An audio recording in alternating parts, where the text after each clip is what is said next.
श्री शिवाय नमस्तु भयम। दोस्तों, जैसा कि आप सभी लोग जानते हैं कि 19 जुलाई 2026 यानी रविवार को पड़ रही है आषाढ़ मास की गुप्त नवरात्रि षष्ठी तिथि। और दोस्तों, यह वह तिथि है जो आषाढ़ मास में पड़ने वाली सबसे बड़ी तिथि है, क्योंकि यह रविवार के दिन पड़ रही है और इसका बहुत ही बड़ा और विशेष महत्व होता है।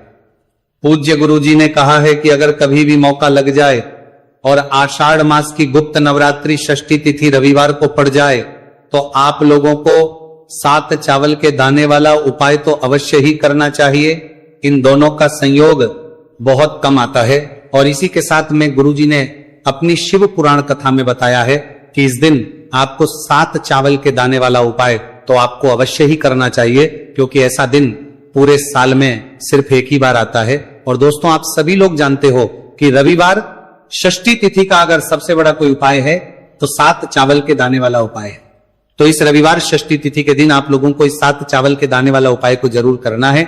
बहुत सारे लोग होंगे जिन लोगों ने इस उपाय को ना किया हो, मतलब पूरा महीना निकल गया, उन्होंने किसी भी दिन इस 7 चावल के दाने वाला उपाय को ना किया हो।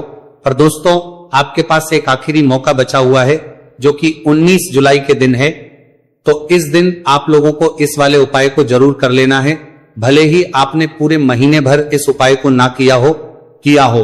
पर अगर आपने इस आषाढ़ मास के रविवार षष्ठी तिथि के दिन अगर इस वाले उपाय को कर लिया तो आपको इस उपाय को करने का वह फल मिलेगा जिसकी आपने कभी कल्पना भी नहीं करी होगी। इसीलिए आप लोग इस वाले उपाय को एक बार जरूर कर लेना है, ताकि आप लोगों के हाथ से यह मौका ना जा सके और आपको इस उपाय को करने का फल मिल सके। दोस्तों, यह उपाय पंडित जी ने अपनी अभी की ही श्री शिव महापुराण की कथा में बताया है, जिस उपाय को आज हम आपको बहुत अच्छे से समझाने वाले हैं। इस वीडियो को देखने के बाद इस उपाय को के लिए आपको कोई और वीडियो को देखने की जरूरत नहीं पड़ेगी।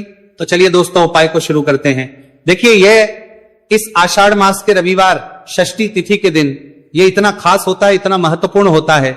देखा गया है कभी कभी बड़े बड़े पूजा पाठ अनुष्ठान से जो मनोकामना पूर्ण नहीं होते, वह आषाढ़ मास के रविवार षष्ठी तिथि के दिन एक छोटे से उपाय करने से ही आपकी मनोकामना हो जाती है। और बहुत सारे लोगों ने इस उपाय को किया भी है और उनको इस उपाय को करने का फल भी जरूर मिला है। अगर आप लोग भी इस उपाय को करना चाहते हैं तो आप इस उपाय को पहले अच्छे से समझ लेना, सुन लेना, उसके बाद करना। आपको इस उपाय का फल जरूर मिलेगा। और इस उपाय को कर लेने से आपके घर में चाहे किसी भी प्रकार की दुहक और समस्या क्यों ना चल रही हो, आपको उसका कारण भी नहीं पता है कि भाई यह समस्या किस कारण से चल रही है।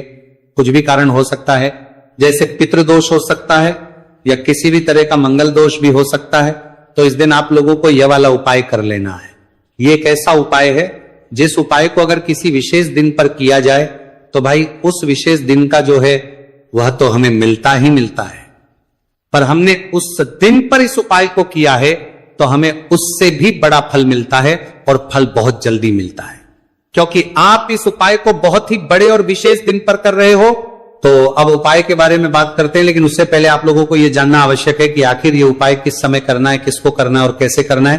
तो चलिए हम आगे आपको वीडियो में एक एक करके बता देते हैं। लेकिन उससे पहले अगर आप लोग हमारे चैनल पर पहली बार आए हैं या फिर मेरी आवाज आज पहली बार सुन रहे हैं तो हमारे चैनल को सब्सक्राइब जरूर कर लेना, और इस वीडियो को लाइक करके कमेंट बॉक्स में श्री शिवाय नमस्तु भयम ओम नमः शिवाय जरूर टाइप कर दें। तो दोस्तों, इस 7 चावल के दाने वाला उपाय को हमें इस रविवार षष्ठी तिथि के दिन कैसे करना है, किसको करना है, किस समय करना है और कहां पर करना है, ये सारे सवालों के जवाब आपको इस वीडियो में मिल जाएंगे। और जो ये वीडियो देखेगा भाई, उसको 7 चावल के दाने वाला उपाय जरूर करना चाहिए, क्योंकि इस दिन एक चावल के दाने का भी बहुत ही बड़ा और विशेष महत्व होता है। और जब बात आ जाए 7 चावल के दाने वाला उपाय की, तो ये सोने पर सुहागा वाली बात हो जाती है, और ये एक बहुत ही बड़ा उपाय हो जाता है इस रविवार षष्ठी तिथि का। तो अब दोस्तों, इस 7 चावल के दाने वाला उपाय को आखिर करना किसको है, सबसे पहले हम लोग वो बात जान लेते हैं। तो देखो, घर की जो बड़ी माताएं बहनें होती हैं, उन माताओं बहनों में से कोई भी एक बड़ी माता बहन इस वाले उपाय को कर सकती है। और दोस्तों, अगर आप चाहें तो अपने घर में से सभी सदस्यों को भी इस उपाय को करवा सकते हैं। अगर किसी व्यक्ति की खुद की कोई मनोकामना है, खुद की कोई दुख और परेशानी है जो कि वह अपने लिए ही करना चाहता है, इस वाले उपाय को तो वह खुद अपने लिए भी कर सकता है। बाकी अगर कोई घर में से ऐसा है जो कि अपने पूरे घर परिवार की सुख और शांति के लिए ये वाला उपाय करना चाहता है, तो भाई वो भी कर सकता है, उसमें भी कोई दिक्कत वाली बात नहीं है। कहने का मतलब यह है कि इस उपाय को हर एक सदस्य भी कर सकता है और पूरे घर परिवार के लिए घर की बड़ी माताओं बहनों में से कोई एक माता बहन भी कर सकती है। माताएं बहनें अगर घर में उपस्थित ना हो या वो ये वाला उपाय ना कर पा रही हो तो फिर घर का कोई बड़ा सदस्य भी 7 चावल के दाने वाला उपाय को कर सकता है, चाहे फिर वो पुरुष ही क्यों ना हो, उसमें कोई भी दिक्कत वाली बात नहीं है। अब दोस्तों जो अगला प्रश्न निकल कर आता है वह ये आता है इस उपाय को लेकर कि आखिर इस उपाय को हमें किस समय करना है, सुबह के समय करना है कि शाम के समय करना है। तो देखो इस वाले उपाय को आप लोग सुबह के समय भी कर सकते हो और शाम के समय प्रदोष काल में भी कर सकते हो। अब अगर आप पूछो कि भाई साहब सबसे उत्तम समय कौन सा रहेगा इस 7 चावल के दाने वाला उपाय को करने का, तो हम आपसे बस यही कहेंगे कि इस उपाय को आप सुबह के समय करेंगे तो ज्यादा बेहतर होगा। बाकी अगर प्रदोष काल शाम के समय भी करेंगे तो भी अच्छा होगा, उसमें कोई भी दिक्कत बात नहीं। तो अब दोस्तों जो अगली सबसे बड़ी और महत्वपूर्ण बात आती है वह यह आती है कि सुबह अगर हम उपाय को करेंगे तो हमें कितने बजे से लेकर कितने बजे तक के बीच में करना है, और शाम के समय प्रदोष काल में करेंगे तो हमें कितने बजे से लेकर कितने बजे के बीच में करना है। तो देखो सुबह जितनी जल्दी हो सके आप उपाय को करने की कोशिश करना। बाकी अगर किसी कारणवश लेट भी हो जाओ, थोड़ी देर भी हो जाए, तो 10 या 11 बजे तक भी आप उपाय कर लेना, पर 12 बजे से ज्यादा देरी ना हो। ठीक है, इस बात का ध्यान रखना।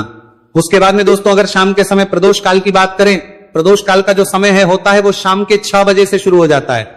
मतलब शाम के 6 बजे से लेकर 7 बजे के बीच का जो समय होता है यह समय प्रदोष काल का समय होता है। तो आप इस उपाय को 7 या 8 बजे के बीच में भी कर सकते हो। मतलब शाम के 6 बजे से रात 8 बजे के बीच में आप कभी भी इस वाले उपाय को कर सकते हो, उसमें कोई भी दिक्कत वाली बात नहीं है। देखिए दोस्तों एक एक करते हुए हम उपायों को समझेंगे। सबसे पहला उपाय बहुत ही आसान सा उपाय है। देखो यदि आपको ऐसा लगता है कि बाबा आपकी सुन ही नहीं रहे हैं, बाबा आपकी मनोकामना परिपूर्ण कर ही नहीं रहे हैं, आपने कई उपाय कर लिए, आपने इच्छाएं महादेव के सामने रख दी, लेकिन आपकी मनोरथ जो है वह परिपूर्ण हो ही नहीं रही है, और आप चाहते हैं कि वह मनोरथ जो आप कई दिनों से बाबा से मांग रहे हैं वह परिपूर्ण हो जाए, तो आपके जीवन के दुख तकलीफ है ये सब दूर हो जाए। देखिए हो सकता है आपके घर में कोई कोर्ट केस चल रहा है या आपके घर में बहुत ज्यादा लड़ाई झगड़े चलते हैं, तो आपके घर में अगर शांति नहीं है, आपके घर में धन की कमी है, धन की वजह से आपके घर में बहुत ज्यादा लड़ाई झगड़े चल रहे हैं, तो आपकी तकलीफ दूर होने वाली है। स्वयं नंदी जी वाला ये विशेष उपाय है। नंदी जी के कान में कुछ बोलना है, नंदी जी के कान में इस प्रकार से बोलना है और आपकी मनोकामना परिपूर्ण हो जाएगी। देखो क्या क्या चीजें को लेनी है, पहले यह समझ लीजिए। आपको लेना होगा एक बेलपत्र, बेलपत्र 3 पत्ती होनी चाहिए, कहीं से भी खंडित नहीं होना चाहिए। ठीक है, बेलपत्र के साथ में आपको लेना है पीला चंदन मात्र 1 बूंद, मात्र 1 बूंद, छोटी सी टिक्की आपको लगानी है बेलपत्र में, इसीलिए थोड़ा सा ही पीला चंदन आपको लेना है और इस पीले चंदन के अंदर थोड़ा सा जल मिला देना है ताकि गीला हो जाएगा, पेस्ट के रूप में तैयार हो जाएगा। आ गई इतनी बात समझ में। अब आप क्या करना है, आपको साथ में लेना है 7 चावल के दाने। महादेव आपका साथ देने वाले हैं इन 7 चावल के धनों से। अब आपको क्या करना है, भगवान शिव के मंदिर में आपको जाना है, नंदी जी बैठे हैं, नंदी जी के पास में मतलब जो पैर उठा हुआ रहता है ना नंदी जी का, उस साइड आपको सीधे साइड आपको बैठना है। इस यहां पर जैसे ही बैठोगे यहां पर आपको बेलपत्र लेना है और बेलपत्र की जो ये बीच की जो डंडी है यहां पर आप मात्र पीले चंदन की एक बिंदी लगा देनी है, पीले चंदन की बिंदी लगा दी। अब ये जो ऊपर वाली जो पत्ती है यहां पर एक एक करते हुए 7 चावल आपको रखना है। ठीक है, 7 चावल आपने ऊपर वाली पत्ती पर रख दिए, या देखो एक प्लेट ले जाना तो प्लेट के ऊपर आप बेलपत्र रख देना, फिर टिक्की लगा देना, फिर उसके बाद आप ये 7 चावल के दाने रख देना। ठीक है, अब आपको क्या करना है, जहां पर आप नंदी जी के वहां पर बैठे हो तो नंदी के कान में आपको आपकी जो भी इच्छा है, जो आप चाहते हैं कि महादेव परिपूर्ण करें, और नंदी जी के कहने पर महादेव आपकी मनोकामना निश्चित तौर पर परिपूर्ण करेंगे। तो आपको क्या करना है, नंदी जी को कान में आपको बोल देना है जो भी आपके दुहक तकलीफ है जो भी आपके कष्ट है वह सब दूर हो जाए, ऐसी आपको कामना करना है। और नंदी जी के कानों में आपको बोल देना है, जो भी आप चीज बोलेंगे वह नंदी जी भगवान शिव से विनय करके बोलेंगे, और नंदी जी की बात भगवान शिव नहीं टालते हैं। और इसीलिए जो भी इच्छा है, आपकी जो भी कामना है, वो आपको विशेष बोलना है और उसके बाद आपको वहां से उठना है। ठीक है, नंदी जी को कान में मनोकामना बोल दी, फिर उठना, फिर उसके बाद भगवान शिव के वहां पर जाना। और ये जो बेलपत्र है, ये बेलपत्र चिकना वाला साइड जो है, और भगवान शिव के शिवलिंग के ऊपर इसे अर्पित कर देना है। अर्पित कैसे करोगे? जो बेलपत्र का जो चिकना वाला साइड है वो नीचे की साइड हो जाना चाहिए। अब से ही आप अर्पित करने जाओगे तो चावल के दाने तो गिर जाएंगे, यानी कि जैसे ही अर्पित करने जाओगे तो भगवान शिव के शिवलिंग के ऊपर चावल के दाने गिर जाएंगे, क्योंकि वह किसी से भी चिपके हुए नहीं है, तो कोई तकलीफ नहीं है। वह जैसे आप अर्पित करोगे, ना भले चावल के दाने भगवान शिव के शिवलिंग पर गिर जाए, वह कोई तकलीफ नहीं है। बस आपको ये जो बेलपत्र है ये आपको उल्टा अर्पित कर देना है, यानी कि जो पीला है भगवान शिव के शिवलिंग पर स्पर्श होना चाहिए और इस प्रकार से आपको अर्पित कर देना है। डंडी का जो हिस्सा है जलाधारी की तरफ हो जाना चाहिए। बस इतना सा प्यारा सा उपाय एक बार करके देखिए, निश्चित तौर पर महादेव आपकी जो भी मनोरथ है, जो बाबा से आप कई दिनों से मांग रहे हैं, वह निश्चित तौर पर परिपूर्ण हो जाएगी। आगे इतनी बात समझ में। देखिए, अब हम बात करते हैं दूसरे उपाय की। देखिए, यह उपाय जीवन ऊर्जा का है, रविवार का दिन है और षष्ठी तिथि है। अगर आपके जीवन में बहुत ज्यादा अंधकार है, अगर आपके घर के जो बच्चे हैं बहुत ज्यादा सोचते हैं, या आपके घर में कोई भी ऐसा व्यक्ति है बहुत ज्यादा सोचता है, डिप्रेशन में रहता है, तनाव उसको है, तो तनाव को मुक्त करने के लिए यह उपाय है।